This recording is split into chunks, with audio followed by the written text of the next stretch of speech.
안녕하세요. 저는 20대 후반의 여동생을 둔 30대 남자입니다. 저와 제 여동생은 5살의 나이 차이가 납니다. 제가 어느 정도 인지를 할 수 있었던 때부터 동생은 항상 침대에 누워 있었습니다. 태어날 때부터 원체 몸도 약하게 태어났고 심장에 문제가 생겨서 갓난아이였을 때부터 큰 수술을 몇 번씩이나 했거든요. 처음에 동생이 생길 것 같다는 부모님의 말씀에 뛸 듯이 좋아하고 기뻐했던 저였지만 매일 동생이 안타까워 우시는 부모님과 힘없이 누워있는 동생을 보는 것은 제게 또 다른 충격으로 다가왔습니다. 하지만 그렇게 약하게 태어난 것도 잠시, 동생은 힘을 내서 싸워주었고 초등학교에 입학할 나이가 되었을 때는 다른 어린아이들과 별로 다를 바 없이 아주 건강한 어린아이가 될 수 있었어요.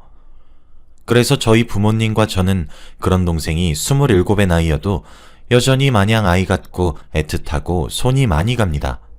동생은 늘 자신도 다 컸다고 큰 소리를 빵빵 치는데 어른인 척하는 어린아이처럼 느껴져서 귀엽습니다. 동생은 정말 목숨이 여러 번 오갈 정도의 큰 수술을 몇 차례나 겪었기 때문에 정말 저희 가족에게 아픈 손가락입니다. 저도 동생이랑 5살 정도밖에 차이가 나지 않지만 동생 말에 껌뻑 죽는 편이고요. 저희 부모님은 저에게도 죄책감을 느끼실 정도로 마음이 많이 여리신 편입니다. 동생이 아파서 제게 신경을 제대로 써주지 못했다는 것이 부모님의 입장이고요.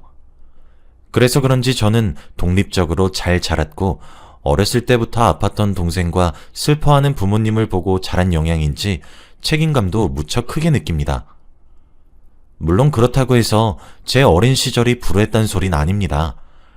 저는 결혼을 약속한 여자친구가 있고 제 여동생과도 서로 언니 동생하며 잘 지내는 편입니다.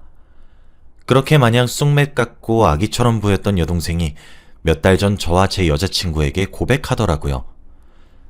1년 반 정도 만난 자기보다 3살이 많은 남자친구가 있고 결혼하자고 프로포즈를 받았다고요.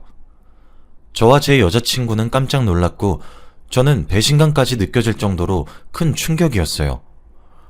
우리 막둥이가 결혼할 나이가 되었다는 생각에 감회가 새로우면서도 참 뭐라 할 말이 없더라고요. 제 여자친구는 깜찍한 동생이 깜찍하게 저희를 다 속인 거냐고 이제 다 키웠다고 웃으며 말하더라고요. 저와 제 여자친구는 제가 고등학교 시절부터 알았던 친구 사이에서 연인 사이가 된 케이스라 알고 지낸 세월이 15년 정도 되거든요. 저는 웃음이 안 나오는데 여자친구는 깔깔거리고 웃는 것도 너무 배신감이 들 정도였어요. 동생은 울상인 얼굴로 오빠 삐졌어? 히히 하는데 곧다 대고 뭔 말을 하겠어요. 결혼하자고 프로포즈할 놈이면 진지한 만남이겠구나 싶어서 부모님께 말씀드리지 말고 우리끼리 먼저 얼굴을 트자고 제안을 했죠. 그런데 저는 지금 여동생의 결혼을 미친 듯이 뜯어말리고 있는 중입니다. 남자는 남자가 봐야 된단 말은 다 개소리입니다. 저는 같은 남자가 봤을 때 괜찮은 놈인 줄 알았거든요. 추악하고 기가 차는 진실을 알게 되기 전까지 말이에요. 여동생이 데려온 남자는 넉살도 좋은 놈이었어요. 초면에 형님 하며 제게 술을 따르면서 평소에 얘기를 많이 들었다, 자랑을 많이 하더라 등등 듣기 좋은 말만 골라서 하니 제 눈에도 예쁘게 보이더라고요. 여동생 때문에 예쁨 받으려고 하는 것이 티가 나서 여동생이 많이 사랑받는구나 싶어서요.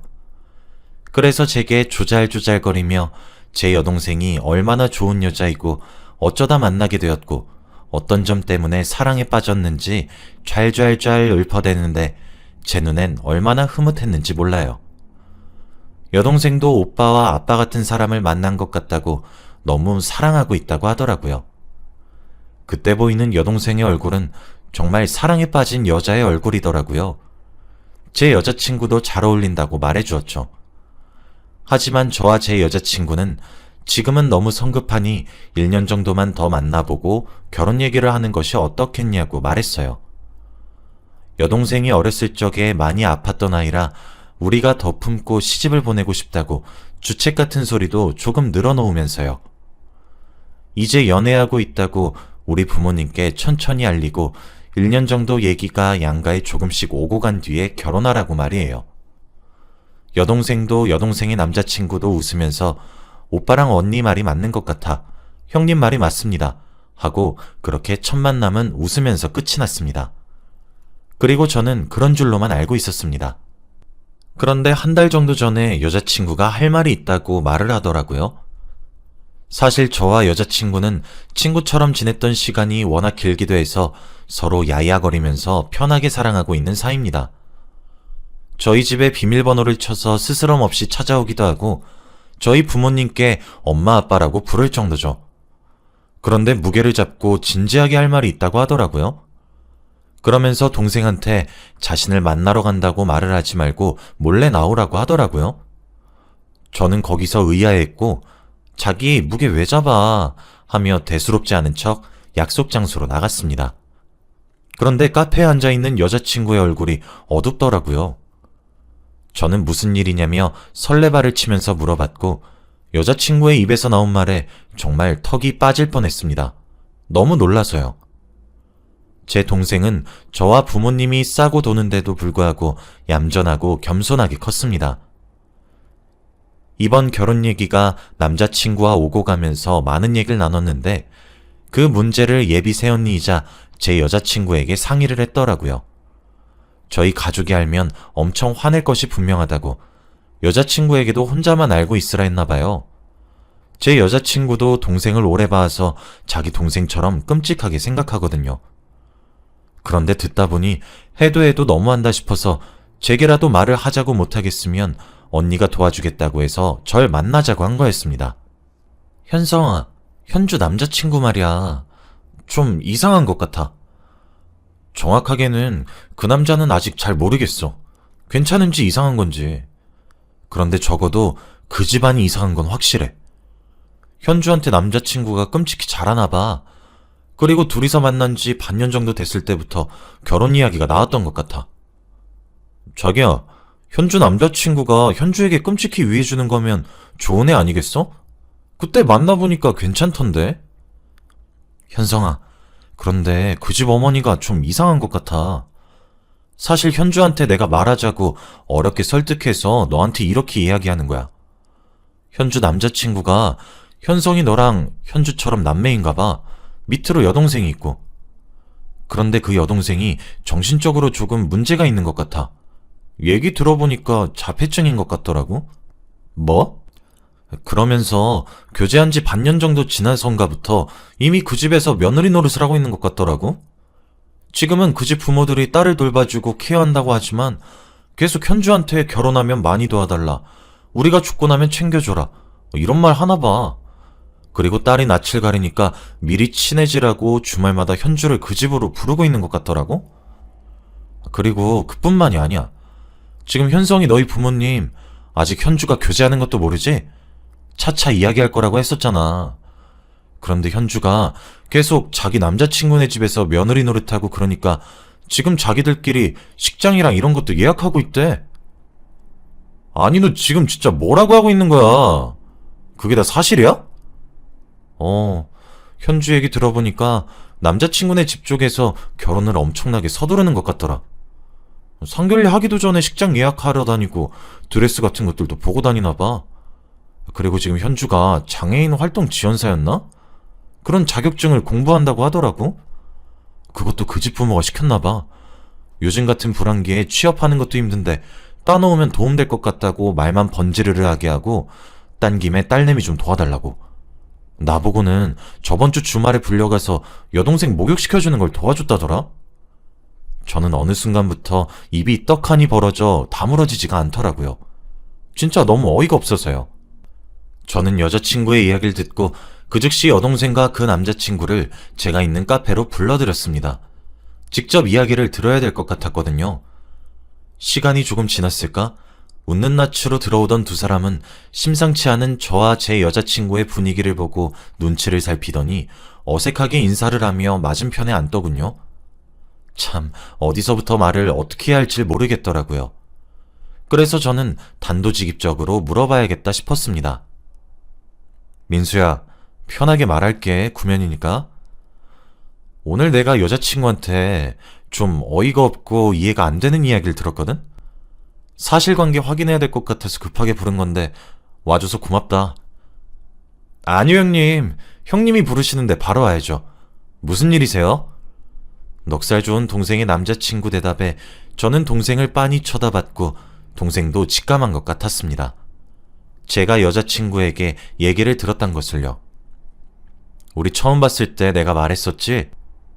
동생이 어렸을 때부터 몸이 너무 약해서 부모님도 나도 좀 더 품에 끼고 살고 싶은 마음이 크다고. 그래서 바로 결혼하겠다는 거 내가 말렸던 것도 있었고, 지금 우리 부모님은 현주가 연애를 하고 있는 것조차 모르는데 바로 결혼 이야기가 나오면 되게 당황하실 것 같으니 1년 정도 기간 두고 천천히 진행하자고 말이야.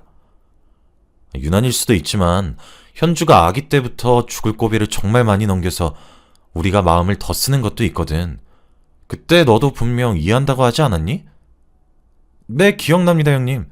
당연히 이해하고 그러기로 약속도 했잖아요. 그런데 내가 들은 이야기는 뭐냐?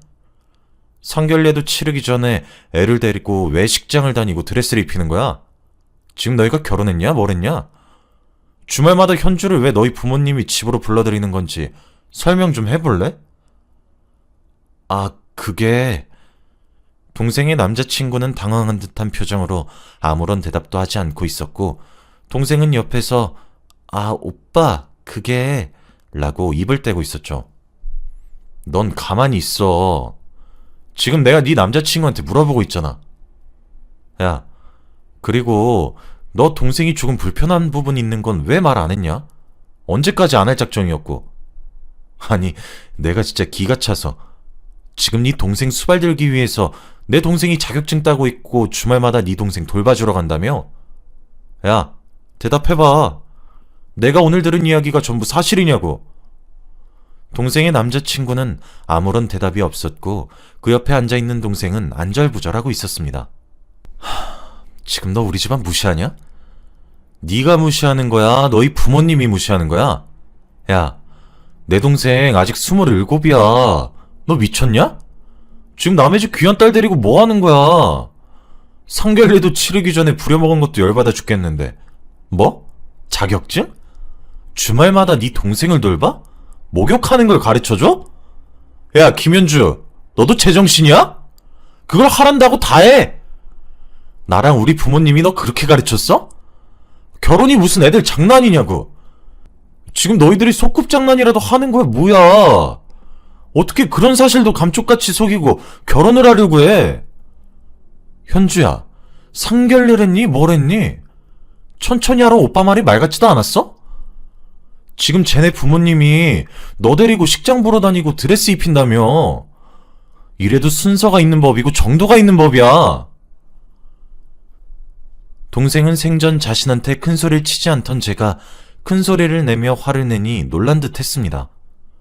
옆에서 동생의 남자친구는 꿀먹은 벙어리 마냥 입 다물고 있었고요.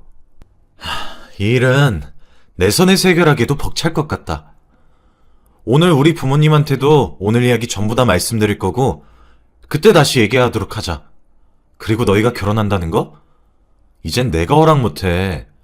김현주, 너도 따라 나와.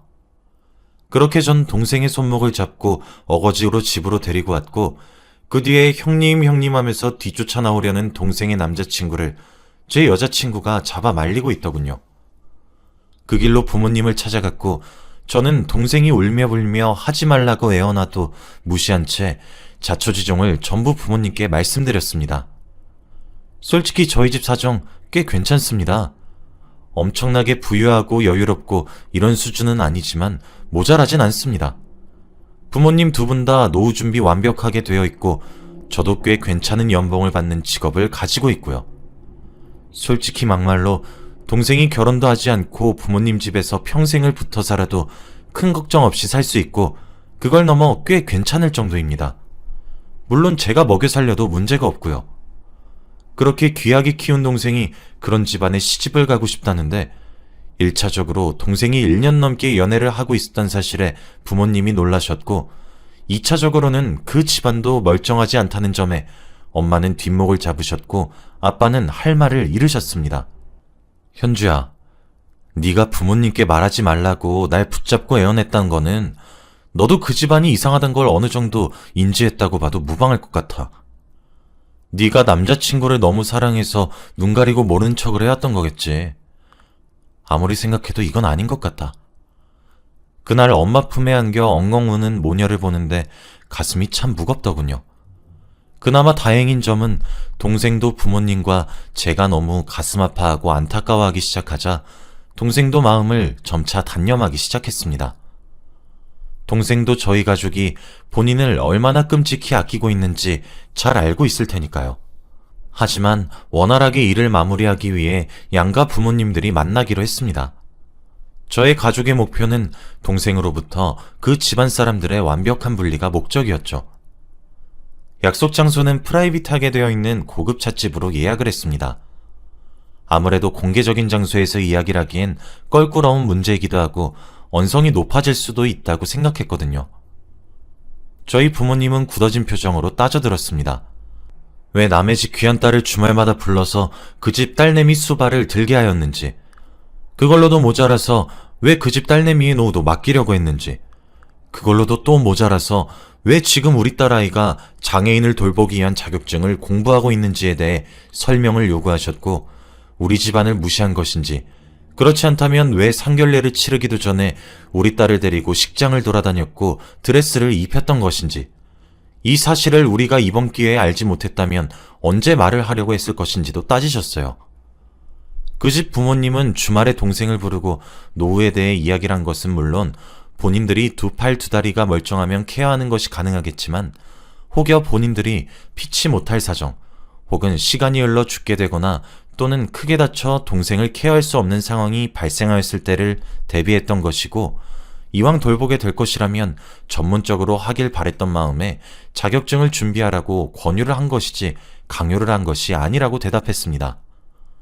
또 집안을 무시한 것은 아니나 저희 집안 쪽 입장을 들어보면 그렇게 생각할 수도 있을 것 같다고, 이 부분은 경솔했다고 사돈 죄송하네요 라고 하시더군요. 앞으로는 이런 일 없을 거라고 하시면서요. 저는 정말 가만히 앉아서 어른들 얘기만 들으려고 했는데 그 뻔뻔한 직태에 결국 입을 열게 되더라고요.